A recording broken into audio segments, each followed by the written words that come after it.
There are places built to inspire faith, but some halls hold stories no one was ever meant to hear. For centuries, the Vatican has stood untouched, a monument of devotion, tradition, and absolute authority. But behind its marble silence lies a history wrapped in shadows. Stories edited, softened, rearranged, but never entirely erased.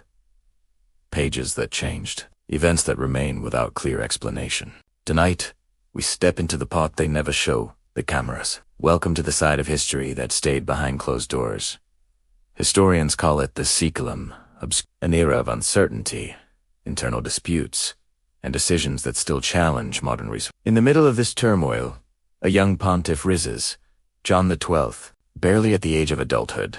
He assumes his position through the influence of a powerful circle. What follows becomes the subject of centuries of debate. Lavish festivities, unpredictable decisions, a leadership marked by impulse and instability. Records from the period contradict one another. Some portray him as a tragic figure, others as someone who struggled to control his own path. But the most intriguing part isn't what was written. It's what was removed. Rome, year 897.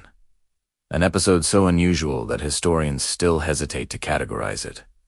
Official reviews, symbolic rituals, a formal proceeding not aimed at a living man but at his legacy. Authorities revisited old decisions, raising formal accusations against a pontiff long deceased. The city was shaken. Opinions divided. To this day, no one knows exactly what motivated that ritual, but everyone agrees on one thing. It wasn't just politics. It was something else. The Renaissance, an age of light, art, and the most complex political networks in Europe. At the center of it, one family dominates the whispers. Rodrigo Borgia, later Pope Alexander VI, rises to power through a turbulent landscape of alliances, promises, and silent agreements. From then on, his leadership becomes a stage of intricate strategies, by some, feared by others. Political rivals lose influence overnight.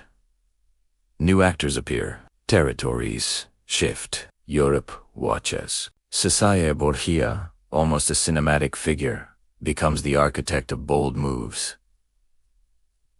Calculated steps, decisions that reshape entire regions. No explicit declarations.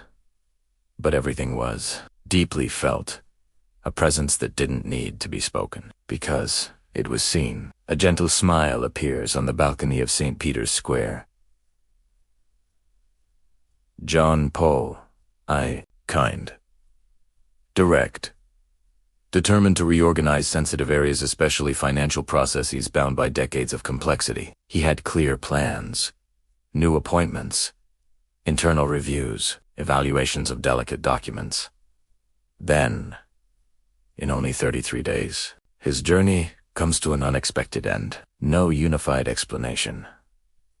No detailed reports, just shifting versions, rushed decisions, and a silence that endured for generations. A chapter far too short. 4 questions so large. To this day, researchers debate what truly happened, but none dare offer a simple conclusion. Beyond individual figures lies a millennia-old structure, an intricate system built to preserve, organize, and control the institution's global narrative. Sealed archives, discrete movements during wartime, documents leaked decades later revealing internal disagreements. Administrative reports that never reached public eyes. The Vatican's wall of silence is not just stone. It is tradition, responsibility, and meticulous care over what should or should not be revealed. Yet, something always escapes. A detail, a letter. Look at the columns.